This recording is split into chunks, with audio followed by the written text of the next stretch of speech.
Salam sejahtera, salam sehat. Jumpa lagi bersama saya, Eliseus Nonglehan, Guru Kimia SMA Katolik Frateran Maumere, calon guru penggerak Angkatan Pertama Kabupaten Sika, Provinsi Nusa Tenggara Timur. Pada kesempatan ini, saya akan membagikan aksi nyata pada modul 2.1 dan 2.2 yang berkaitan dengan pembelajaran berdiferensiasi yang diintegrasikan dengan pembelajaran sosial emosional.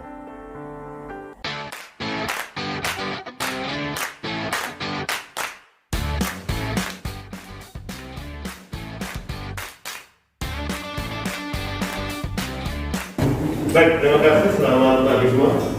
Halo, selamat pagi. Bagaimana kabar hari ini? Baik. Sehat semua ya. Terima kasih adik-adik sudah sini. Kalau kita syukuri ya atas berkat Tuhan yang melimpahkan kepada kita, maka hari ini kita bisa bertemu kembali di tempat ini. Baik, oleh karena itu siapkan buku pembelajaran kalian. Yang paling utama, KBN, KB.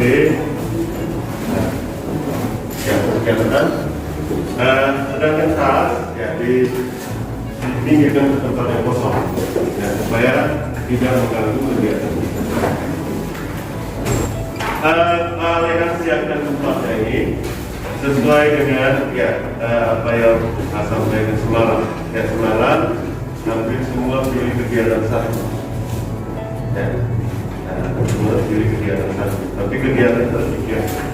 Ya, kegiatan satu adalah menyimak video, kegiatan dua itu adalah virtual lab, dan kegiatan tiga adalah untuk kerja atau tujuan kegiatan kita, tujuan pembelajaran kita hari ini ya adalah menjelaskan ya bagaimana ini gejala antara arus listrik melalui pengaman.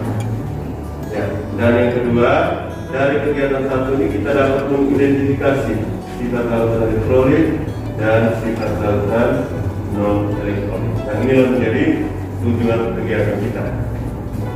Baik, sebelum kita lanjut ke pembelajaran untuk membahas tujuan kita, saya ingin kita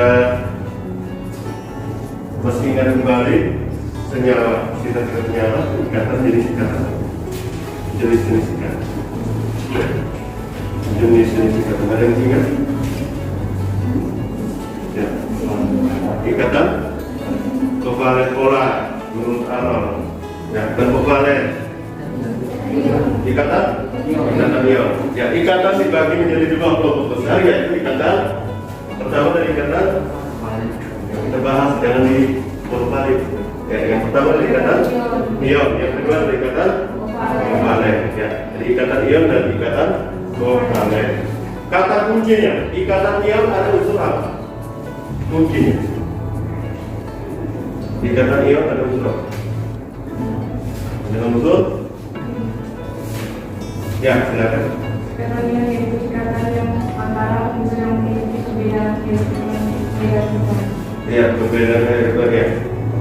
Ikatan ion. Nah, kita ambil saja dari pengertian ion. Ikatan ion terdiri dari jenis unsurnya adalah unsur logam dan non logam. Sedangkan ikatan kovalen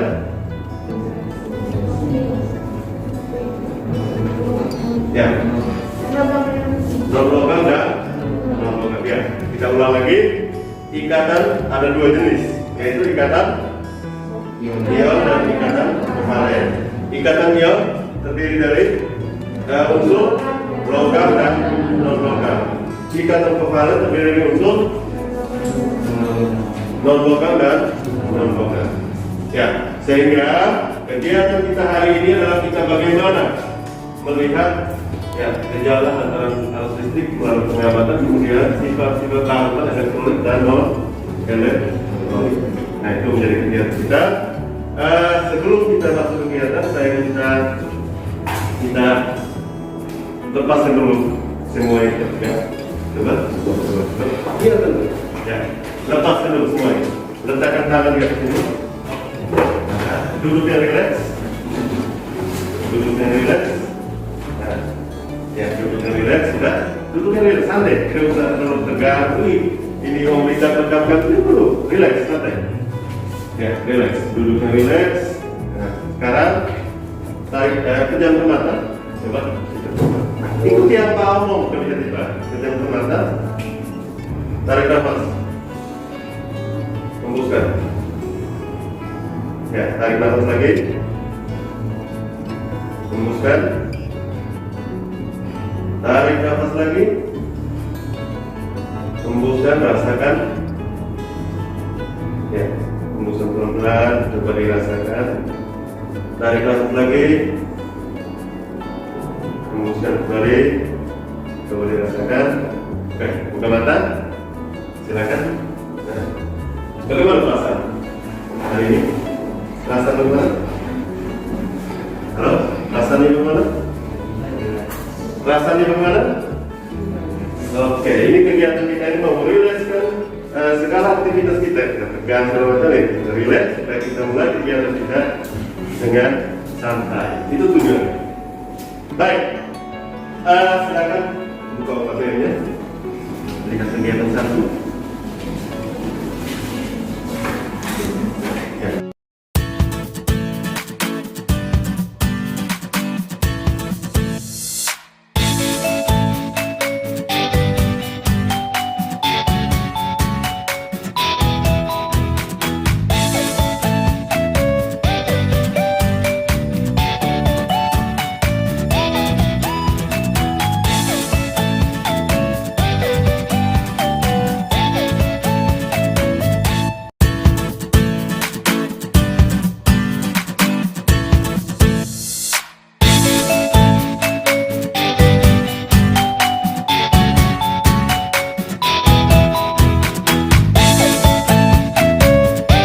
Hasil percobaannya.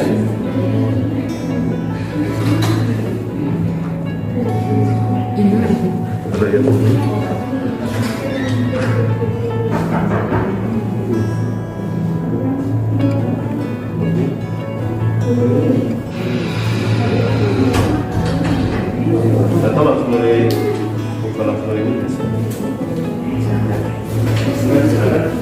Setelah kedua kelompok ini, ya silakan lakukan kegiatan yang ketiga.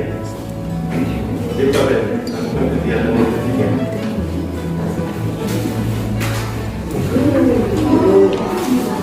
Kegiatan 1, 2, 3. Clear. Ini ada di sini.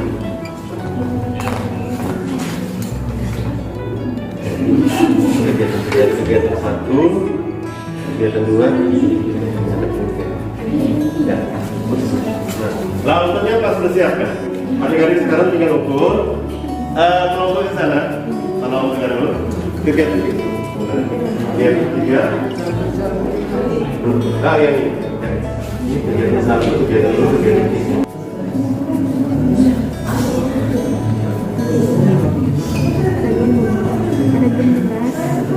Ada 12 banyak tapi sedikit.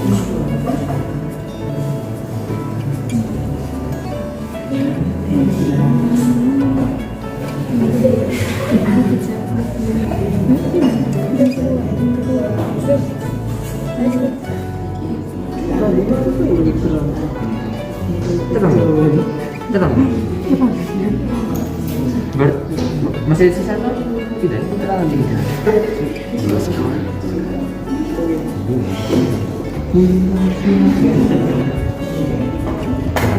Terang. Apa coba? Coba.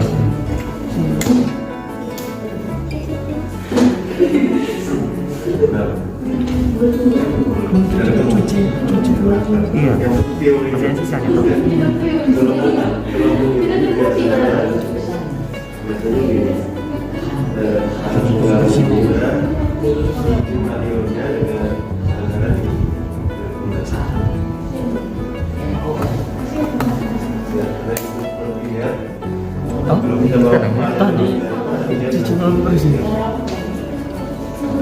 Terang admin. Yang 4 Itu kan pakai paku. 4 tuh Pakunya, paku itu kan mudah bereaksi. Kalau diminum dia stabil sehingga mau saat apa saja kita akan bereaksi. terang. Ini juga terang. Pakai paku itu sih. Iya. Ada Kalau pakai paku, larutan ini saja bisa pakai. JN dulu saya kenyal. Sebelah sana ini. Kualitas dalam membantu nilai banyak. Ini lebih banyak, lebih banyak. Coba kita tes ini dulu lagi. Nomor 2-nya ini ya, kelompokan larutan berdasarkan jalan aliran listriknya. Seperti yang gelembungnya itu apa-apa saja. Itu maksudnya. Gelembungnya sedikit apa-apa saja. Yang tidak ada gelembung tidak nyala apa-apa saja. Itu maksudnya. Dan tajam ini. Dari taser ini. Ya. Atau bisa juga disesuaikan dengan yang ada di atas ini. Pertanyaan yang ada di sini. Lanjut lagi. Elektronik. Banyak. Ya. Nah, nanti gelembung itu lihat nyala lampu ya. Kalau lampu terang banyak. Ya, lampunya. Benar. Ibu teori. Iya. Teorinya ada terang, ada gelap. Kalau redup kuning.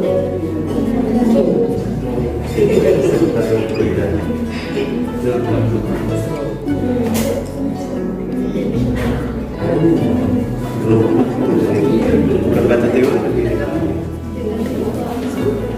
Sebutkan gejala apa yang Anda amati yang menunjukkan larutan dapat mengantarkan listrik. Gejala yang terjadi jika larutan dapat mengantarkan listrik adalah lampu yang nyala terang ataupun redup, serta memiliki gelembung gas yang banyak maupun sedikit, tergantung besar atau terangnya lampu. Yang kedua, kelompokan larutan berdasarkan gejala hantaran listriknya.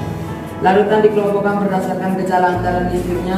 Jika lampu tidak menyala, berarti tidak ada hantaran listriknya. Jika lampu terang ataupun redup, masih bisa mengantarkan listrik dan terlihat gelembung gasnya. Yang ketiga, sebutkan jenis larutan berdasarkan daya hantar listrik yang dikelompokkan pada nomor 2. Yang bisa nyala adalah air, NaCl, HCl, NaOH, dan vinegar atau cuka. Yang tidak nyala ada air sulingan, air gula, etanol, dan BaSO4. Terima kasih. Baik, terima kasih. Daya antar larutannya berdasarkan daya antar listriknya. Ada berapa jenis larutan? Berdasarkan daya antar listrik. Ada berapa? Ya, Hendrikus, Profesor. Larutan tekanan listrik besar itu diartikan Itu contohnya, jenisnya. Yang pertama adalah larutan elektrolit apa? Iya, yang pertama larutan elektrolit kuat. PD yang kedua? Yang kedua larutan elektrolit lemah. Anita ada di sini? Ya, larutan non elektrolit. Jadi ada 3. Larutan elektrolit kuat, larutan elektrolit lemah, dan larutan non elektrolit. Ciri-cirinya elektrolit kuat. Gelembungnya banyak. Lampunya terang. Elektrolit lemah. Redup sedikit atau ada yang tidak nyala tapi ada gelembung. Itu berarti elektrolit lemah. Dan yang ketiga non elektrolit. Baik, terima kasih adik-adik. Kegiatan kita hari ini sampai di sini. Apakah kita sesuai tujuan kita tidak? Sesuai. Terakhir saya bagikan kertas ini, kita tuliskan refleksi. Ya, masing-masing dapat satu ya. Masing-masing satu. Ya, ada satu lembar.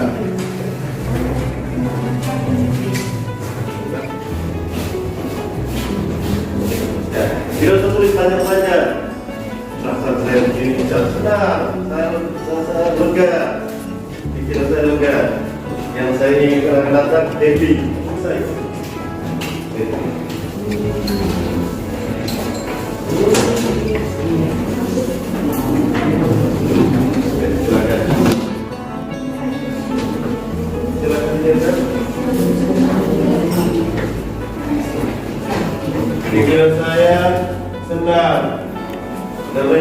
Bagus. Baik, yang ini saya baca lagi satu. Saya merasa lebih paham dan melihat totalitas langsung dalam praktik. Pikiran saya tenang dan fokus. Dan saya merasa lebih jauh, paham dan tahu. Ya. Baik, ini pembelajaran hari ini saya pikiran yang menurut pikiran saya lega.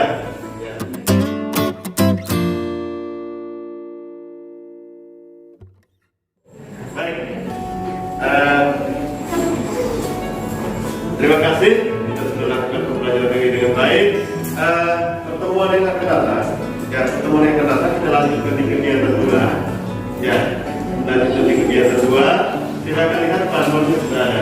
Jadi data-data yang akan ditulis hari ini tolong jangan dihilangkan atau kemana. Karena data itu kita akan gunakan lagi untuk di kegiatan yang berikut. Baik, kita tutup kegiatan kita pembelajaran hari ini dengan doa. Ya, mari kita duduk tenang, siapkan hati dan batin kita untuk berdoa. Ya. Baik, izinkan saya memimpin doa secara iman Katolik dalam nama Bapa dan Putra dan Roh Kudus. Amin. Sudah Kudus, doakanlah kami Yesus. Permohonan hati, jadikan kami kami dalam nama Bapa dan Putra dan Roh Kudus. Baik, terima kasih selanjutnya.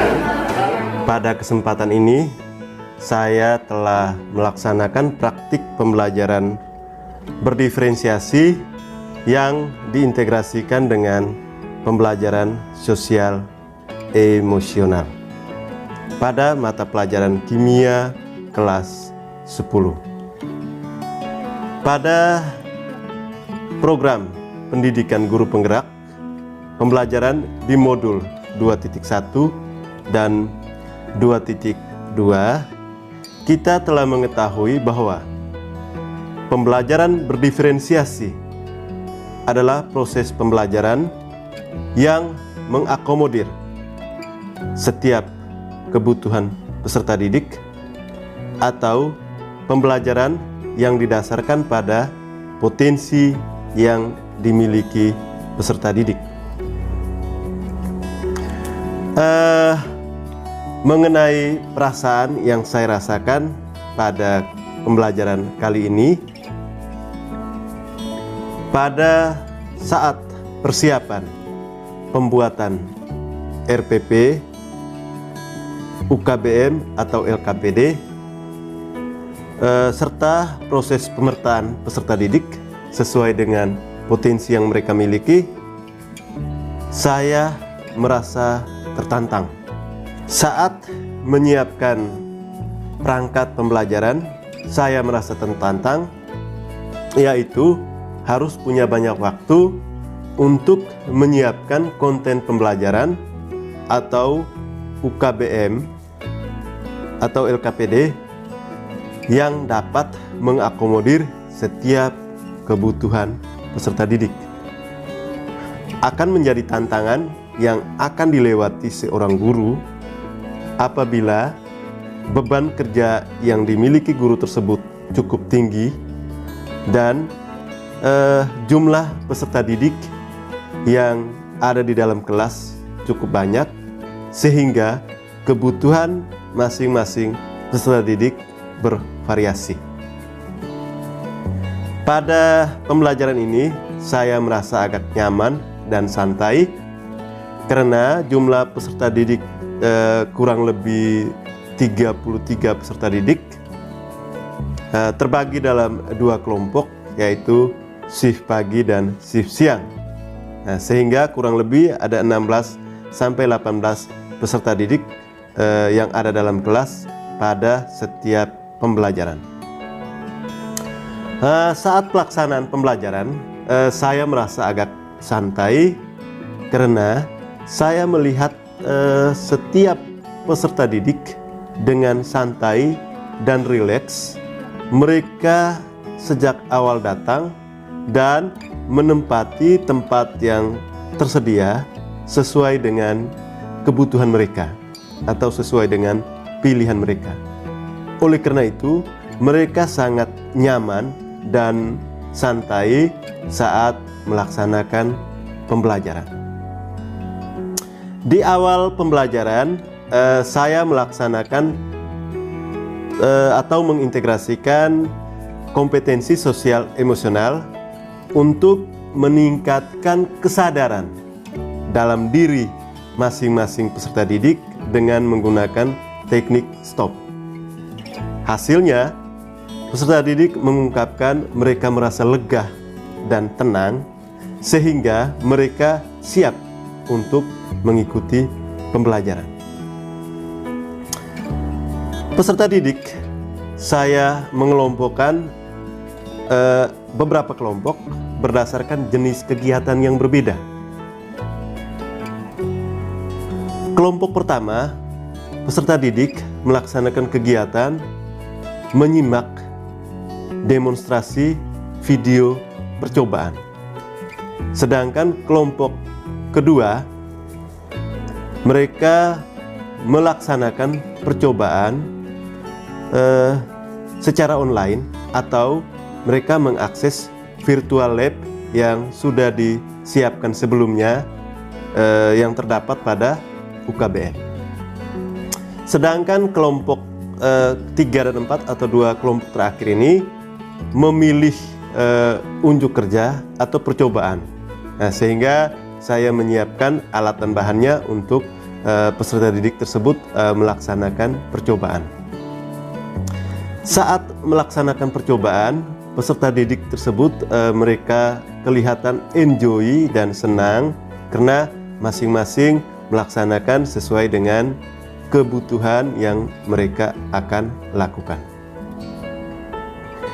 Di akhir kegiatan, setelah presentasi hasil kegiatan pada hari itu, peserta didik membuat kesimpulan serta merefleksikan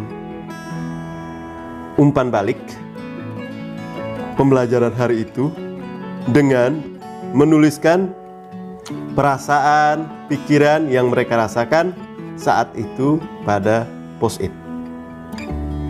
Hasil ungkapan perasaan peserta didik pada post-it, hampir semua merasa senang dan bahagia dan mengharapkan kegiatan-kegiatan pembelajaran seperti ini tetap dilaksanakan di masa yang akan datang. Sebagai bahan rencana tindak lanjut di masa yang akan datang, saya berpikir bahwa guru harus meluangkan banyak waktu untuk menyiapkan konten-konten pembelajaran atau menyiapkan segala sesuatu yang akan dilakukan pada saat pembelajaran, sehingga pembelajaran itu dapat berjalan dengan santai dan rileks sehingga membahagiakan peserta didik dan guru tersebut. Terima kasih fasilitator, Bapak Ibu pendamping, dan teman-teman CGP serta siapa saja yang menyimak video ini. Semoga bermanfaat dan berguna untuk proses pendidikan dan pembelajaran anak-anak kita. Terima kasih. Salam Merdeka Belajar, Guru Penggerak Merdeka Belajar.